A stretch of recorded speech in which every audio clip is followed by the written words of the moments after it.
এখানে ঢুকে পড়ে। কি করছিস তুই এটা? আমি যা করছি না একদম ঠিকই করছি। আপনি কতদিন এভাবে স্যারকে চকাবেন? আমি আজকে সত্যিটা একদম সবাইকে বলে দিব। কি তোর এত বড় সাহস, তুই আমার সব সত্যি সবাইকে বলে দিবি? তুই বেঁচে থাকলে তবে তো বলবি। আজকে তোকে আমি এখানে জানে শেষ করে দিব, তারপর বুঝবি কত ধানে কত চাল। সমস্যা নেই, আপনি আমাকে মেরে ফেলবেন, মেরে ফেলুন, কিন্তু সত্য কখনো চাপা থাকে না। ওই যে উপরে একজন আছে না, উনি আপনার বিচার করবে। আপনি দিনের পর দিন এভাবে সবাইকে ঠকাচ্ছেন আর আপনি পার পেয়ে যাবেন। শুনুন, চোরের 10 দিন আর গৃহস্থের 1 দিন। একদিন আপনাকে ধরা পড়তে হবে, আর সেদিন কি হবে আপনার আপনি একবার চিন্তা করে দেখুন। শোন, তুই তোর নীতি কথা না বন্ধ কর, তোর নিজের কাছেই রাখ, বুঝতে পারছিস?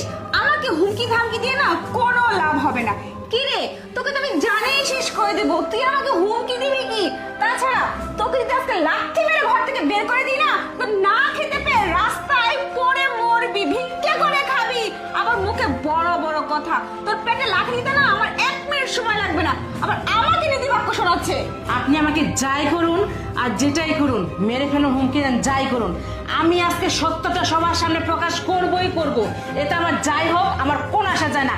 কে কোথায় আছেন? স্যার, ম্যাডাম, তাড়াতাড়ি এদিকে আসেন।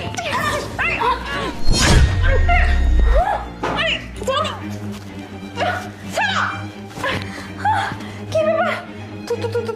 তুমি? হ্যাঁ আমি আরে তুমি আমি অফিসে যাচ্ছিলাম, হিমানি আমাকে ধাক্কা মারে এখানে ফেলে দিল আর বললো সাহেব এখানে চুপ করে দাঁড়িয়ে থাকো, সবটা দেখতে পারবে। তুমি রুমে ঢোকার সাথে সাথেই তোমার পেটের বেলুনটা ফাটিয়ে ফেলেছে হিমানি। আর ও তোমার সত্যিটা সবার সামনে টেনে তুলে ধরছে জন্য তুমি ওকে মেরে ফেলার পর্যন্ত হুমকি দিচ্ছ।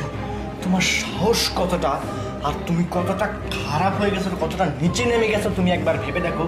বাড়ির সামান্য কাজের লোককে তুমি মেরে ফেলার হুমকি দিচ্ছ, ওকে দুনিয়া থেকে বিদায় করে দিবে, অথচ দিনের পর দিন বছরের পর বছর তুমি আমাদেরকে এইভাবেই ঠকিয়ে আসতেছো।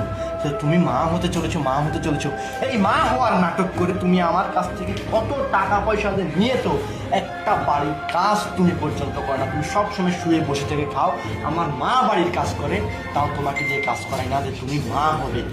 তুমি বাচ্চার জন্ম দিন, অথচ তুমি কোনোদিন মা হতেই পারবে না, তোমার পেটের মধ্যে বেলুন। আর এইটা শুধুমাত্র আমার বাড়ির কাজের লোক জানে, যার কারণে একটা কথা বলবো না তুমি। ও আমাকে সব সত্যিটা বলে দিয়েছে আজকে, তোমার মুখোশটাও সবার সামনে টেনে বের করে দিয়েছে, বাড়ির সবাইকে আজকে দেখাবো। এই মা, বাবা, কোথায় আপনারা?